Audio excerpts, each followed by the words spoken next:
이미지를 구원의 이미지로 성경은 아주 부각해서 이야기를 하고 있습니다. 이것을 이제 출애굽 사건이 잘 설명을 해주고 있는데요. 이스라엘 백성들이 애굽에 종살이를 하다가 풀려났습니다. 이렇듯 구원이라 하면은 이렇게 어디선가 얽매인 것에 풀려나고 또 종노를 했던 것을 이제 해방되는 그러한 이미지를 가지고 있죠. 신약은 이 이미지를 이제 그대로 가지고 와서 우리들의 삶 가운데 얘기를 해주고 있습니다.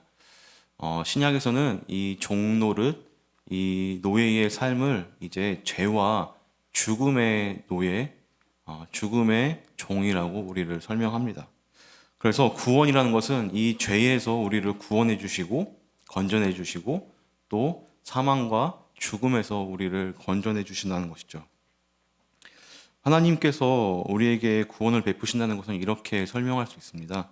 하나님이 죄에서 더 이상 우리를 얽매여 놓는 것이 아니라 우리를 구출시키셨고 죽을 수밖에 없는 우리들에게 그 죽음을 넘어선 새로운 것을 알려주셨다는 것입니다. 그런데 이것을 어떻게 하셨냐? 이러한 구원을 우리들에게 어떻게 하셨냐가 굉장히 중요하죠. 바로 자신의 아들을 통해서 예수 그리스도를 십자가에 매달아 죽임으로써 인류를 죄에서 구원하셨습니다. 여기서 끝나지 않았습니다. 하나님은 자신의 아들을 3일 만에 부활시키셔가지고 그 죽음을 이기는 능력을 우리들에게 알려주셨습니다. 이것을 2000년 전에 일어난 사건으로 하나님이 이루신 구원 사역이라고 이야기를 합니다. 우리 함께 로마서 5장 8절 말씀 한번 읽어보도록 하겠습니다. 함께 읽겠습니다. 시작. 우리가 아직 죄인 되었을 때에 그리스도께서 우리를 위하여 죽으심으로 하나님께서 우리에 대한 자기의 사랑을 확증하셨느니라. 따라서 이 복음은, 이 기쁜 소식은 다름이 아니라 하나님의 아들 예수 그리스도가 죽으심으로 우리의 죄가 해결되어지고 또 우리가 그 죽음을 넘어서 부활할 수 있다는 것을 이야기하고 있습니다. 여러분들은 혹시 예수님이 여러분들의 죄를 위해서 죽었다는 게 어떠한 것인지 좀 이렇게 가늠이 되십니까? 하나님이 여러분들을 사랑하셔가지고 자신의 아들을 죽임으로 여러분들을 구원해 내셨다라는 게 와닿습니까? 아마 제 이야기를 잠깐 하고 말씀을 계속 보려고 하는데요. 저는 작년 7월 달에 이제 태어난 딸아이가 한 명 있었습니다. 지금 이제 7개월 돼가지고 이름이 사랑이에요. 김사랑. 첫째는 평안이, 둘째는 사랑이. 되게 그냥 막 졌죠 이름을. 에피소드가 있는데 한번 슬픈 얘기를 좀 해야 되니까 앞에 좀 깔고 갈게요. 평안이라는 이름을 왜 지었냐면 이제 이름을 뭘로 지을까 봐 고민하다가 이제 어떤 개척교회를 갔어요. 지하에 있는 개척교회 가는데 집사님으로 보이시는 분이 이제 오후 예배 이제 찬양 인도를 하는데 저는 이 집사님들이 찬양 인도 하는 게 되게 좋더라고요. 근데 그때 찬양했던 것이 평안을 너에게 주노라라는 찬양입니다. 평안을 너에게 주노라. 해서 바로 그날 예배가 마치자 제가 아내에게 얘기했습니다. 우리 아들 이름을 평안이로 할까? 그러자 집사람이 자기도 그 생각을 했다면서 그래서 평안이로 지었고요. 2절이 뭐냐면 사랑을 너에게 주노라예요. 그래서 둘째는 그냥 사랑이로 하자 이렇게 했습니다. 7월 14일 작년 이제 한창 더울 때 저는 이제 막 청소년부 여름 사역을 이제 아주 일을 크게 벌려놓고 이제 처음으로 제가 와서 이제 처음으로 이제 저 외부에 나가서 이제 3박 4일 동안 이제 여름 수요일을 이제 막 준비하려는 그런 가운데 7월 14일에 이제 딸아이가 태어났어요. 근데 아기가 태어났는데 저는 첫째 경험이 있다 보니까 둘째 아기가 이제 울음을 듣는데 울음 소리가 약간 개구리 소리예요. 게르르르르르 이렇게 우는 거예요, 아기가. 그래가지고 좀 뭔가 이상하다 했어요. 근데 아기가 이제 목욕을 하기 위해서 이제 피가 다 묻어 있으니까 목욕을 하기 위해서 올라갔는데 다급하게 수간호사들이 내려와가지고 얘기를 하는 겁니다. 아기가 좀 이상하다. 그래서 뭐가 이상해요? 그러니까 이게 위에 있는 이제 그런 양수를 다 석션을 해야 되는데 그 석션기가 들어가지 않는다는 거예요. 그래서 아마 이게 좀 심각한 거일 수 있으니까 제가 대학병원을 소개해주겠다라고 했어요. 그래가지고 그러면 혹시 그런 케이스가 맞나요?라고 얘기했는데 자기네 병원에서는 한 번도 없었다는 거예요. 그래가지고 심각한 것을 좀 직감을 하고 이제 찾아봤어요. 근데 이제 그 병명이 이제 식도 폐쇄증이라고 뜨더라고요. 그래서 저는 간단하게 식도가 이렇게 있는데 그 중간이 막혔구나라고 생각을 했어요. 그래가지고 이제 그렇게 생각을 하고 이제 갓 태어난 지 하루도 안 된 그 아기를 구급차에 이제 실어가지고 이제 저 큰 병원으로 갔습니다. 우리 집사람은 아기를 안아보지도 못했어요. 어디 간지도 모르고. 그래서 이렇게 갓난 아기를 내가 어떻게 대학병원을 데리고 가나. 또 제가 이렇게 의외로 좀 약간 멍청해가지고 이렇게 뭐 이렇게 행정 같은 걸 잘 못하거든요. 막 병원 일 같은 거. 그래서 정신을 차리고 막 민증도 찾고 해서 큰 병원을 갔는데 이 식도 폐쇄증에 대해서 이제 자세히 얘기를 해주더라고요, 의사 선생님이. 그러니까 식도가 막혀 있는 게 아니라 식도가 없이 태어났다고 하더라고요. 그러니까 얘가 100년 전에만 태어났더라면 얘는 그냥 죽는 애기래요. 그 전에는 이제 양수로 이제 내가 그 아이가 체내 영양분을 공급받았는데 이제 우리는 이제 먹어야 되니까. 근데 먹기 위해서 이제 식도가 있어야 되는데 그 식도가 없이 태어났다고 이렇게 얘기를 했습니다. 그래서 그러면은 없는 식도를 어떻게 해요 하니까 그 의사 선생님 말이 여기 목 여기 끝에 연결된 부분하고 위하고 여기를 이제 당겨 가지고 봉합을 해서 식도를 만든다고 얘기를 했습니다. 그럼 여러분들 뭐가 생각이 나요? 수술을 해야 된다는 얘기잖아요. 그래가지고 아니 지금 태어난 지 지금 하루도 안 된 아기를 어떻게 수술을 해요? 그러니까 의사 선생님이 수술을 해야지 얘가 살 수 있다 하더라고요. 그래가지고 그 김병렬 목사님 그 마지막 그 말씀처럼 그 수술 동의서를 이제 써야 됐어요. 첫날에. 그래가지고 쓰긴 썼죠. 근데 이제 의사 선생님이 얘기를 하시는 거예요.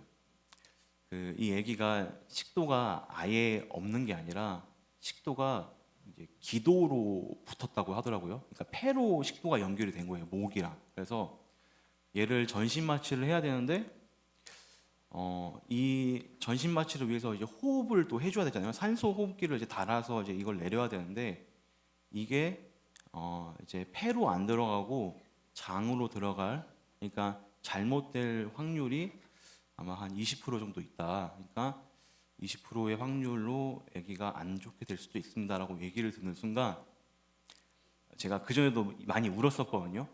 진짜 그 얘기를 듣는데 이 삶이 이 나의 시각이 흑백으로 바뀌더라고요. 이 컬러풀한 세상이 이게 컴컴해지는 느낌이랄까요? 아니 어떻게 아기 얼굴도 한 번도 못 봤는데 우리 집사람은 지금 아기가 어디 간지도 모르는데 그 얘기를 듣고 수술실로 보냈습니다.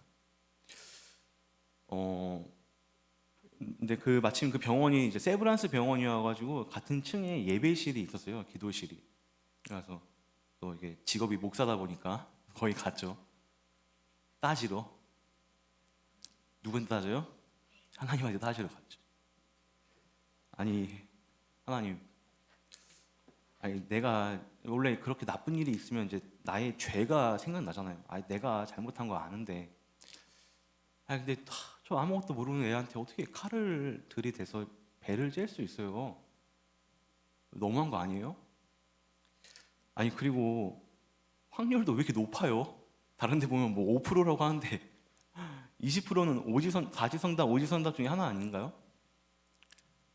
이렇게 따지면서 기도를 했는데 하나님이 저에게 두 가지 마음을 주시더라고요. 하나는 저는 사실 그때 처음 알았어요. 하나님이 자신의 아들을 죽였다는 사실이 어떤 건지 처음 알겠더라고요.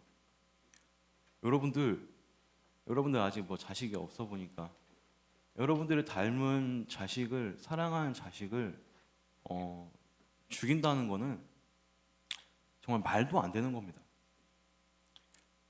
하나님이 여러분들을 살리겠다고 자신의 아들을 죽였다는 것은 정말 말도 안 되는 사실이에요. 근데 이거는 또 저한테 이렇게 얘기를 해주더라고요. 야 몽룡아, 봤지? 하나님의 입장에서 얘기하는 거야. 야 내가 너 이렇게 사랑해. 느꼈냐? 너 지금까지 그렇게 예수님 얘기했잖아. 너 무슨 마음인지 알겠냐? 이러시는 거예요. 근데 여러분들 확률은 비껴 나갑니까? 안 비껴 나갑니까? 5대1, 4대1의 확률? 수술이 다행히도 잘 됐는데 알고 보니까 이게 한 번으로 끝나는 게 아니더라고요. 그러니까 이 4분의 1의 확률, 그러니까 5분의 1의 확률이 계속 이어져야 되는 거예요. 저는 정말 작년 여름이 저는 추웠습니다. 사실 병원이 그렇게 추운 곳인지도 몰랐고 또 정말 그런 마음들을 가졌었는데 저는 그때 하나님이 우리에게 예수 그리스도를 주었다는 마음을 처음으로 정말 절실히 깨달았고 저에게 또 어떤 마음을 주셨냐면은 따지는 마음이 아니라 여기 좀 잘 들어야 됩니다. 그렇게 예수님의 사랑이 어떤 건지 알고 하나님이 나를 얼마나 사랑한 건지를 아니까 이런 마음이 생기더라고요. 그때 제가 힘드니까 하나님 차라리 우리 사랑이 그냥 데려가세요. 얘 이렇게 힘든 삶을 사는 것보다 여러분들 삶 힘들잖아요. 여러분들 삶 힘들지 않습니까? 버겁지 않습니까? 힘든 것보다 차라리 그냥 이런 세상에서 힘든 거 경험하지 않고 그냥 천국에서 만나면 좋을 것 같아요. 어떻게 이런 마음까지도 주시더라고요. 그래도 여러분 죽지 마세요. 그런 말은 아닙니다. 참 저에게 있어서 작년 여름은 저에게 많은 것들을 깨닫게 해줬습니다. 그래서 저는 참 조심스러워요. 예수님의 사랑이 예수님이 여러분들을 위해 죽었다는 것이 여러분들 말씀으로 깨닫게 되는 것도 있지만 여러분들의 삶에서 정말 절실히 또 처절하게 그것을 느껴야지만 그 다음 스텝으로 나아갈 수 있습니다. 여러분들 죄사함이 복음의 첫 번째 내용이라면 복음의 두 번째 내용은 바로 부활입니다. 이 세상을 넘어서 죽음을 넘어서 우리에게 또 다른 삶과 영원한 삶이 있다라는 것을 알려주는 것이 바로 복음이에요. 여러분들 저는 오늘 이 이야기를 하려고 나왔습니다. 고린도전서 15장 3절과 4절은 사도 바울이 이렇게 복음의 핵심을 정리하고 있는데요. 고린도전서 15장 3절과 4절 우리 한 말씀 한번 같이 읽어보도록 하겠습니다. 빨간 글씨에 유의해서 읽어보도록 하겠습니다. 함께 읽겠습니다. 시작. 내가 받은 것을 먼저 너희에게 전하였노니 이는 성경대로 그리스도께서 우리 죄를 위하여 죽으시고 4절입니다. 장사 지낸 바 되셨다가 성경대로 사흘 만에 다시 살아나사 우리 죄를 위해 죽으시고 다시 살아난 것이 바로 복음의 핵심이라는 겁니다. 자, 그렇다면 여러분들 이 복음이 어떻게 우리들에게 적용이 되겠습니까? 이 복음이 나에게 해당이 되려면 어떠한 일이 일어날까요? 바로 우리가 잘 알고 있는 믿음이 여기서 발동하게 됩니다. 로마서 1장 16절 이렇게 얘기합니다. 내가 복음을 부끄러워하지 아니하노니 이 복음은 모든 믿는 자에게 구원을 주시는 하나님의 능력이 됨이라. 모든 믿는 자에게 구원을 주시는 하나님의 능력이다라고 복음을 설명합니다. 믿는 자에게 이 복음을 주신다고 했습니다. 우리는 어떠한 혈통, 율법, 행위로 구원을 받는 게 아니라 믿음으로 그 구원을 받는 거예요. 그리고 또 이것은 요한복음 3장 16절 여러분이 잘 알고 있는 말씀이죠. 이렇게 얘기할 수도 있습니다. 하나님이 세상을 이처럼 사랑하사 독생자를 주셨으니 이는 그를 믿는 자마다 멸망하지 않고 영생을 얻게 하려 하심이라. 믿음이 있어야 됩니다, 여러분들. 하나님이 2000년 전에 여러분들을 위해서 자신의 아들을 저 처절한 십자가에서 죽이셨다는 그 사실이, 그 사건이 여러분들의 그 지성과 이성을 때려 부셔가지고 믿어지는 역사가 여러분들 가운데 있어야 합니다. 그리고 그것은 믿음뿐만 아니라 다른 측면에서는 하나님이 주시는 겁니다. 이렇게 얘기하고 있어요. 로마서 1장 16절 모든 믿는 자에게 구원을 주시는 하나님이다. 구원을 주시는 자가 하나님이라는 것이죠. 거지한테 내가 돈을 주고 싶어요. 1,000원짜리를 주고 싶은데 거지가 돈을 안 받습니다. 손을 안 뻗습니다. 하나님이 여러분들에게 구원을 주고 싶은데 여러분들에게 믿음이 없어서 그 구원을 못 받는 모습과 비슷한 것이죠. 여러분들 오늘 우리 말씀 집회의 주제가 뭐예요? 나를 살리는 복음. 나를 살리는 복음. 이거 다르게 표현하면 어떻게 표현할 수 있을 것 같아요? 다른 말로 같은 의미인데 어떻게 표현할 것 같아요? 복음 아니면 다 죽는다는 거예요. 이해가 되죠? 나를 살리는 복음인데 복음이 아니면 다 죽는 겁니다. 여러분들 교회 밖에 있는 사람들은 어떻게 보면 다 죽는 사람들입니다. 우리도 물론 육신의 죽음을 경험하지만 교회 밖에서 그리스도의 자녀가 아닌 사람들, 하나님의 자녀가 아닌 사람들은 영원한 죽음 가운데 빠지게 될 것입니다. 이것이 우리가 믿고 있는 말씀과 또 기독교의 핵심 진리입니다. 여러분들 왜 복음이 아니면 다 죽습니까? 이거는 너무나도 간단하죠. 우리가 저지른 죄의 결과이기 때문입니다. 로마서 6장에 죄의 삭은 사망이다라고 이렇게 얘기했던 것처럼 그 죄로 인해서 우리는 죽을 수밖에 없다는 것이죠. 그러기에 믿으면 살고 믿으면 구원을 얻는 것이 바로 복음이다라는 것입니다. 자, 여러분들 복음이 우리를 살린다는 것은 어떠한 허황된 개념, 어떠한 잡히지 않는 그러한 생각들이 아닙니다. 이것은 실제적인 것이며 이 복음이 이 한 사람을 살린다, 한 인생을 바꾼다라는 것은 정말로 여러분들 삶에서 경험을 해보셔야 하는 그러한 일입니다. 여러분들 복음이 여러분들의 삶을 어떻게 바꾸셨습니까? 죄를 용서받았다는 그 즐거움이 여러분들 무엇인지 아십니까? 죄를 많이 지어봐야지 이게 좀 격하게 즐거움이 오는데 여러분들 부활은 또 어떻습니까? 여러분들 삶에서 영원한 삶이 있다는 것을 믿고 계십니까?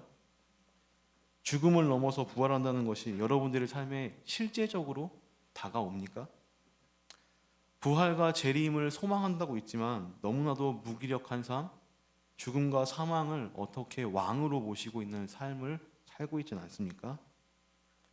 세상 가치관에 매몰되어서 한 줄기 빛도 못 보는 그런 맹인과도 같은 삶을 살고 있지는 않습니까? 여러분들 복음의 능력은 인생을 바꿉니다. 어떻게 한다고요? 여러분들의 인생을 바꿉니다. 실패자였던 인생을 승리자의 길로, 패배자였던 사람을 당당한 그리스도의 군사로 바꾸게 되는 것입니다.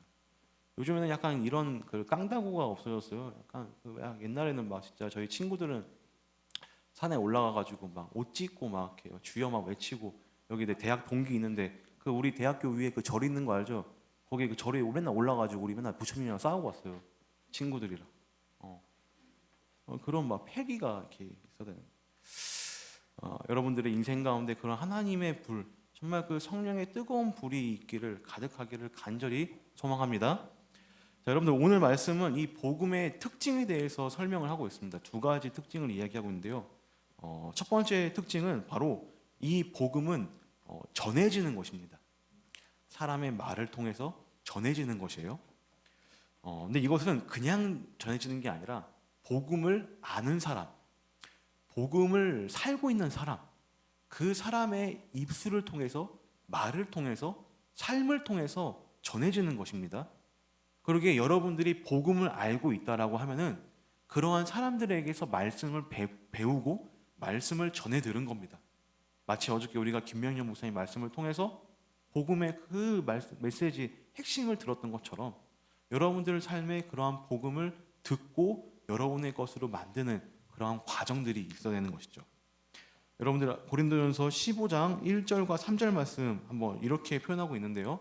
이 복음의 특징을 이렇게 설명하고 있습니다. 우리 함께 한 목소리를 읽어보도록 하겠습니다. 시작.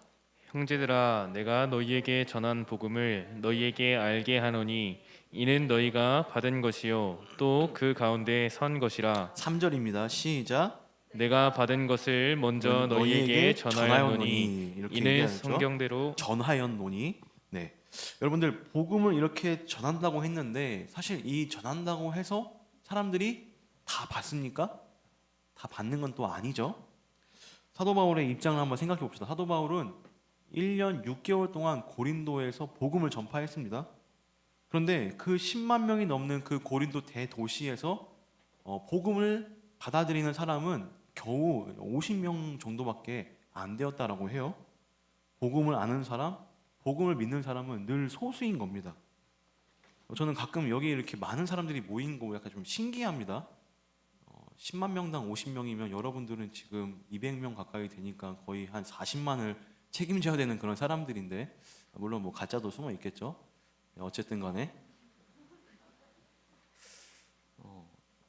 진짜와 가짜가 섞여 있는 이곳 가운데 저는 늘 생각을 합니다.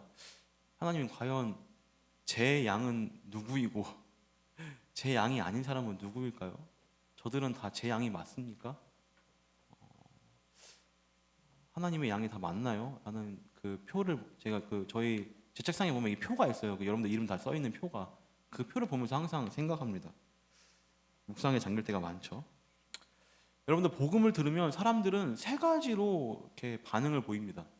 첫 번째로는 복음을 그냥 무시해요. 두 번째는 복음을 들으면 화를 냅니다.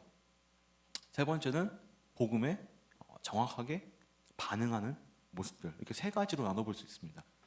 여러분들, 수많은 사람들이 바울의 그 복음 메시지를 듣고 무시했어요. 듣진 않았습니다. 여러분들 생각해 보세요. 바울은 예수님을 만난 사람이에요. 음성을 들은 사람이에요. 14년 동안 광야에서 제자 훈련을 했습니다. 삼층천을 갔다 왔고요.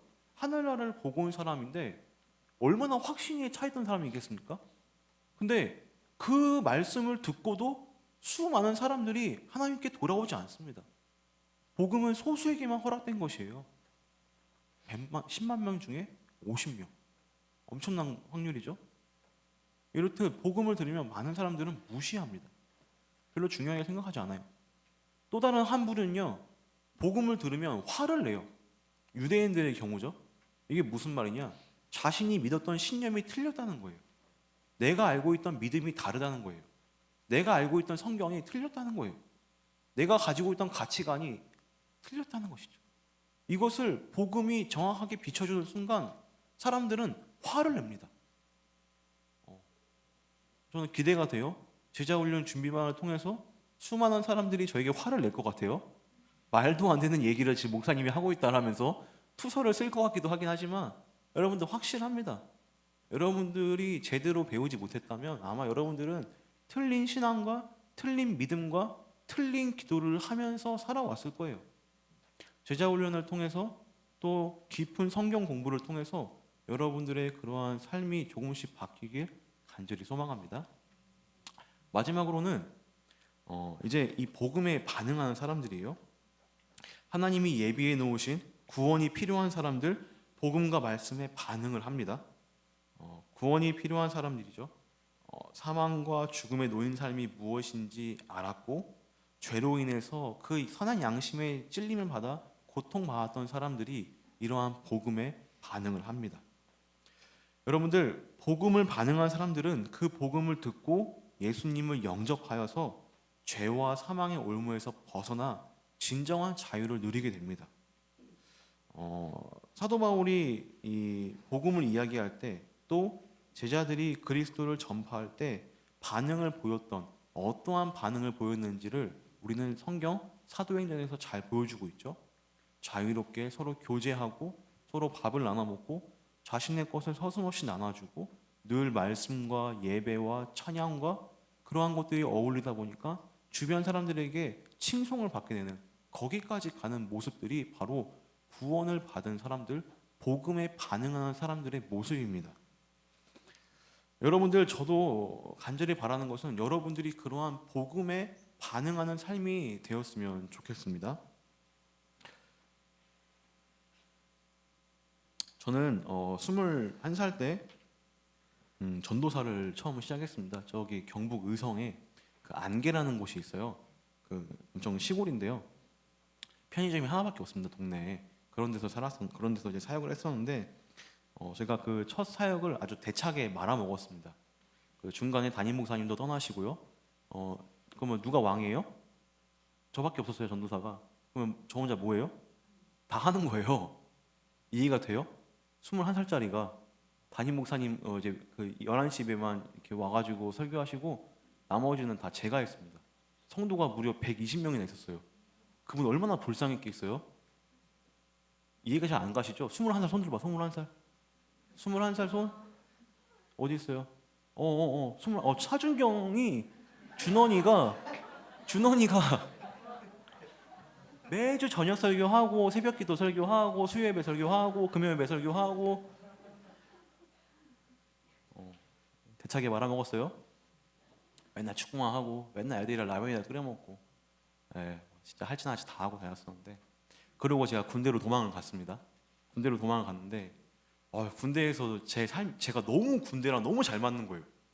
맨날 축구 시켜줘, 밥도 맨날 줘, 옷도 줘, 집도 줘. 군대 너무 좋은 거예요. 심지어 때마다 월급도 줘요. 나는 맨날 먹고 노는 거밖에 안 하는데, 맨날 운동밖에 안 하는 것 같은데 너무 좋았습니다. 그래서 이제 그 장기 지원서를 쓰려고 이제 이렇게 얼쩡얼쩡 거리고 있는데, 그때 하나님이 저에게 또 다른 복음을 들려주시는 거예요. 그 복음이 뭐냐? 저의 옛날 모습들을 이렇게 쫙 보여주시는 거예요. 네가 말아먹었던 그 첫 사역을 보여주시는 거예요. 그날 밤이 제 생일 전날 밤이었는데, 저녁을 이제 한 2년 앞두고 정말 엉엉 울었습니다. 주님, 너무 잘못했습니다. 제가 정말 다 말아먹었습니다. 그러면서 그때 제가 하나님께 고백을 했어요. 제게 딱 2년만 더 기회를 주시면 제가 정말 죽을 힘을 다해서 전도사를 하겠습니다라고 해가지고 장기 지원서를 과감히 찍고, 이제 그 군대 가신 분들 알지만 그게 이제 다 하고 싶다고 하는 게 아니라 잘하는 사람만 이제 시켜주는 거예요. 근데 제가 또 이렇게 되게 잘했어요. 잘해가지고 나에게 오는 것을 내 후배한테 양보를 하고, 야 네가 장기 해라 하고 이렇게 양보를 하고, 저는 이제 전역을 해서 이제 그 광주로 이제 사역을 떠납니다. 정말 열심히 했던 것 같아요. 수적 부흥도 있었어요. 근데 정말 죽을 똥 살 똥 하니까 사람이 바뀌더라고요. 몇 명이나 바뀌었을까요? 딱 한 명이 바뀌었어요. 제가 고등부 사역을 했던데 그 고등학생 중에서 딱 한 명이 정말 예수를 믿고 예수로 변화되고 예수에 붙들린 삶을 경험하고 왔어요. 그래서 제 모토가 뭡니까? 한 명만 조지자. 한 영혼을 살리는. 이거 이렇게 좀 자를 수 없나 이거? 유튜브에서.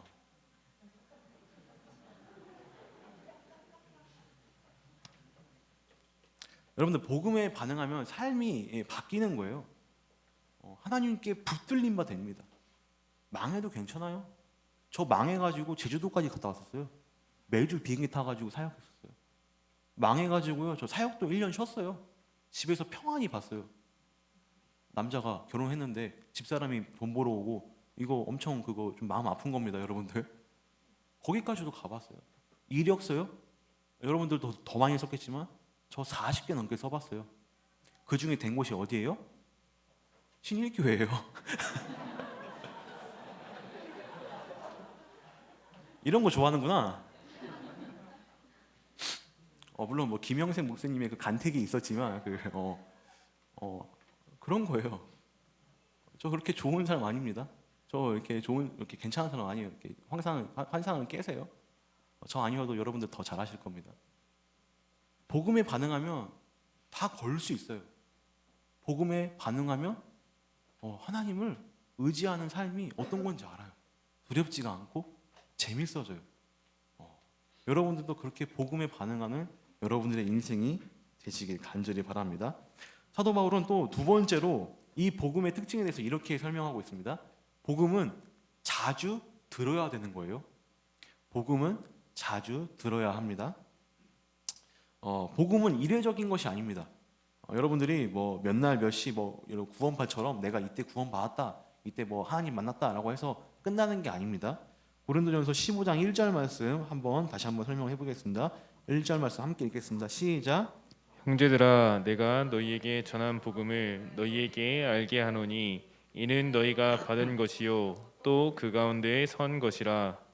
자, 여러분들 시간의 흐름으로 한번 생각해 볼게요. 내가 너희에게 전한 복음을이라고 얘기를 합니다. 맨 처음에. 근데 여러분들 이거는 이제 편지를 쓸 때를 생각해 봅시다. 고린도에서 사도 바울이 5년 전에, 그러니까 편지를 썼을 당시부터 5년 뒤에, 5년 전에 그들에게 복음을 전했어요. 근데 지금 편지에 또 뭐라고 얘기합니까? 그때 전한 복음을 지금 편지에서 쓰면서 너희에게 알게 하노니라고 얘기를 합니다. 5년 전에 그들은 복음을 알았어요. 근데 5년이 지난 지금 이 편지를 쓰는 이 시점에서 한 번 더 복음을 상기시키고 기억시키는 겁니다. 자, 여러분들, 복음은 이렇게 다시 얘기할 수 있고 다시 리마인드가 필요한 것입니다. 사도 바울의 의도가 그거였어요. 너가 그때 알았던 복음을 다시 한번 들려주길 원했던 것입니다. 여러분들, 복음은 자주 들어야 돼요. 복음은 계속해서 여러분들 인생 가운데, 삶 가운데 상기시켜야 합니다.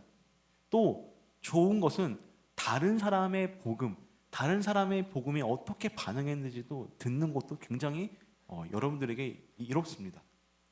여러분들 스스로가 한번 생각해 봐야 돼요. 나는 너무 이 복음에 빗발해 있지 않나? 너무나 옛날 얘기가 아닌가? 이런 것들을 여러분들 확인해 봐야 합니다. 여러분들 복음을 잊어버렸다면, 복음이 정말 그 과거의 한 사건처럼 그냥 머물러 있다면, 어떻게 보면 여러분들은 복음의 능력이 사라지고 정말 그 자리에 남는 것은 형식적이고 가식적인 껍데기 신앙밖에 없을 수 있어요. 이것은 우리들을 병들게 하는 것입니다. 사도 바울은 고린도 교인들에게 다시금 복음을 알려줬습니다. 원점이 무엇인지 알려줬고요. 여러분들, 아무리 좋은 칼도, 아무리 예리한 칼도 어떻게 해줘도요? 주기적으로 갈아줘야지 그 예리함이 지속되는 겁니다. 여러분들, 아무리 강력한 기억도 내가 사진을 꺼내보지 않는다면 그 기억은 점점 희미해진다는 것이에요. 여러분들, 또한 복음을 상기시켜야 되는, 복음을 기억해야 되는 이유가 한 가지 더 있습니다. 바로 복음에서 넘어뜨리려는, 이 복음을 덮으려는 시도들이 우리 가운데 너무나 많이 있어요. 사도 바울은 이 복음을 다시 알려주는 그들에게 이렇게 비장한 말을 설명합니다. 고린도전서 15장 1절과 2절 말씀인데요. 사도 바울이 어떠한 비장한 마음을 가지고 이 복음을 설명하고 있는지 우리 다시 한번 읽어보도록 하겠습니다. 시작. 형제들아, 내가 너희에게 전한 복음을 너희에게 알게 하노니 이는 너희가 받은 것이요 또 그 가운데 선 것이라. 2절입니다. 시작. 너희가 만일 내가 전한 그 말을 굳게 지키고 헛되이 믿지 아니하였으면 그로 말미암아 구원을 받으리라. 자, 복음을 받고 그 가운데 서 있으라고 합니다.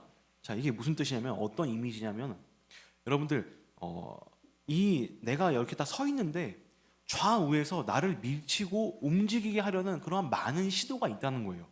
그래서 가만히 서 있을 수가 없는 거예요.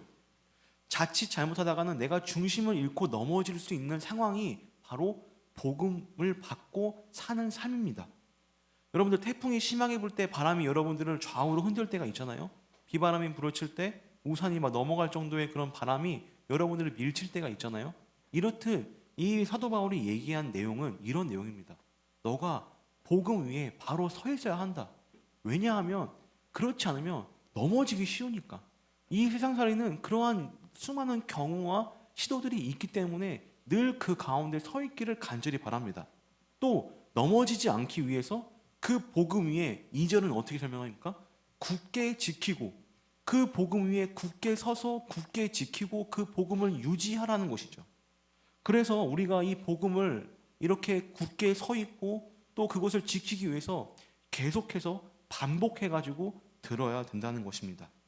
여러분들, 그렇다면 우리는 이렇게 이 복음의 특징에 대해서 두 가지를 들었습니다. 복음은 전에 들어야 되고 또 그 복음을 들음으로써 우리는 반응을 한다는 것. 그리고 두 번째는 이 복음은 우리가 지속적으로 또 반복해서 들어야 된다는 것. 이 두 가지 특징을 배웠습니다.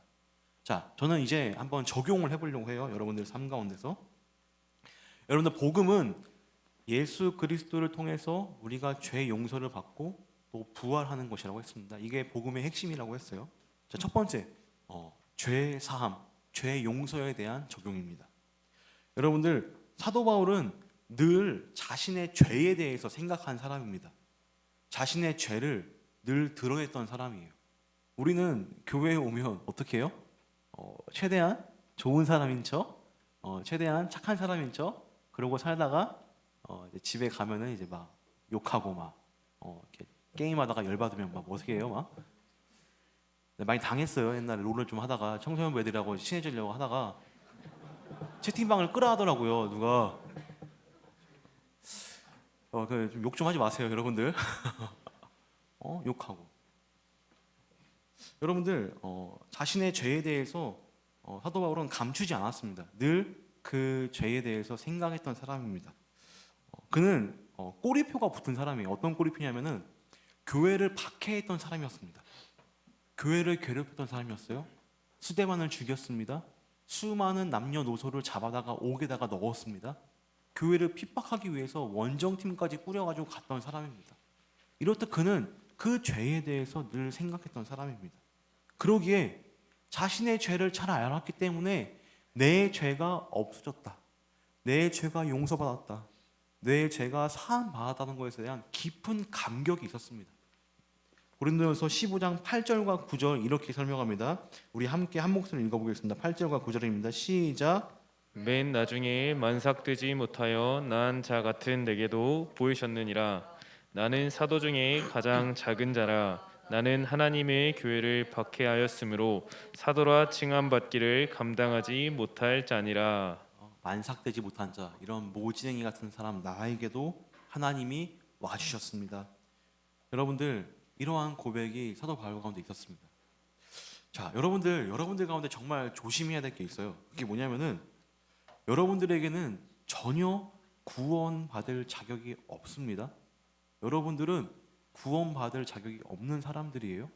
근데 하나님의 은혜로, 하나님의 사랑으로 예수 그리스도의 그 죄사함의 능력으로 여러분을 살리신 겁니다. 여러분들 우리는 그거를 잊지 말아야 해요. 우리 이 교회는 죄인들의 모임입니다, 여러분들. 그래서 우리는 이 교회는 못 받아들일 사람이 없어요. 다 죄인이기 때문에 못 어울릴 사람이 없습니다. 우리는 다 죄를 저질렀던 사람이기 때문에 누구나 교회로 나올 수 있고 누구나 하나님의 이름을 부를 수 있다는 것을 기억하시기 바랍니다. 그래서 바울은 이러한 낮아짐으로 죄 용서에 대한 감격으로 이것을 어떻게 표현했냐? 바로 열심으로 표현했습니다. 나는 가장 작은 자입니다. 나는 만삭되지 못한 그러한 아주 부족한 자입니다. 사도라 칭함받기 감당하지 못하는 그런 사람입니다 라고 자기를 낮췄습니다. 내 죄가 뭔지 아니까. 그리고 그는 그러한 자신이 어떠한 사람이었기 알았기 때문에 그 죄 용서가 어떻게 표현되었냐, 그 이 한 문장으로 자신의 그 죄 용서를 이렇게 설명합니다. 10절 말씀이에요. 고린도서 15장 10절 말씀 함께 읽겠습니다. 시작.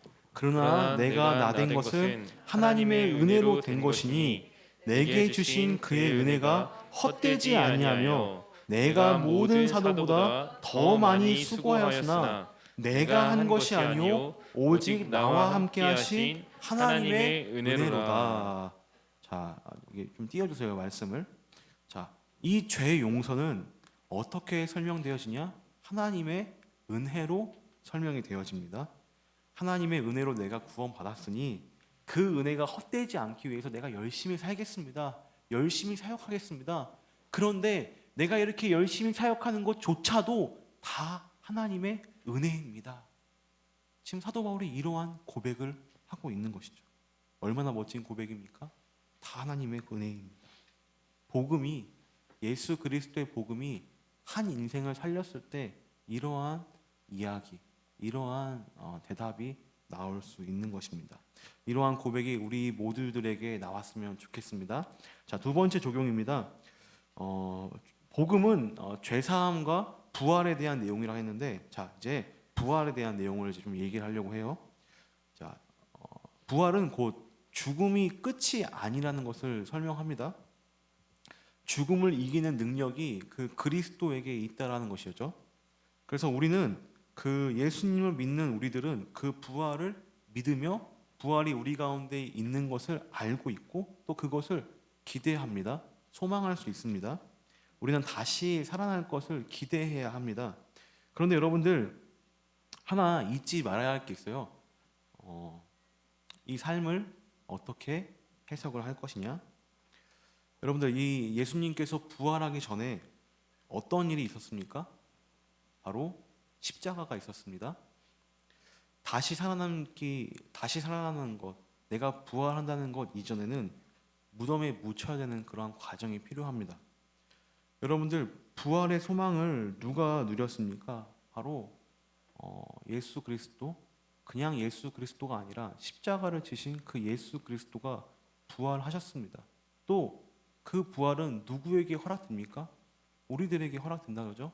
그럼 우리도 동일하게 그 그리스도처럼 십자가를 지고 가는 삶, 십자가의 길을 걷는 그러한 삶이 우리 가운데 있을 때 우리도 동일하게 부활을 소망할 수 있다라는 것이죠. 그래서 예수님이 말씀하신 것 같습니다. 좁은 문으로 들어가고 좁은 길로 가기를 망설이지 말아라. 너의 길은 그렇게 어려운 길, 십자가의 길이 될 것이다 라고 설명합니다. 우리가 죽음만, 그 이후의 소망, 그 이후의 그 부활의 소망만 우리가 기대한다면 우리는 이상적으로 현실을 떠나가는 삶이에요. 이 현실은 굉장히 녹록지 않고 힘든데 그것을 설명하기 위해서 우리에게는 십자가가 필요합니다. 여러분들, 소망의 그림자는 고통이라는 말이 있습니다. 소망의 그림자는 고통이다. 고통과 고난이 있어야 소망을 하는 것입니다. 이 세상이 살만하고 또 누릴 것이 천지이면 어떻게 우리가 부활과 주님의 오심을 기대하겠습니까? 십자가의 길을 걷는 우리 모두가 되어서 부활을 소망했으면 좋겠습니다. 여러분들, 말씀을 정리하겠습니다. 죄사함을 입은 우리가 외칠 것은 바울의 이 메시지처럼 은혜밖에는 없습니다. 그러기에 십자가의 길을 묵묵히 살아내고 또 그 끝에 있을 부활을 소망했으면 좋겠습니다. 이것이 바로 복음의 핵심입니다. 우리들의 죄가 사하여졌다는 것, 또 우리의 죽음 이후에 부활이 있다는 것, 이것을 기다리며 소망하는 여러분들이 되시길 간절히 바랍니다. 이게 복음이며 이 복음이 여러분들을 살릴 것입니다. 이 시간 함께 결단 찬양하며 나가겠습니다. 모두 자리에 일어나서 함께 찬양하겠습니다. 내 마음에 주를 향한 사랑이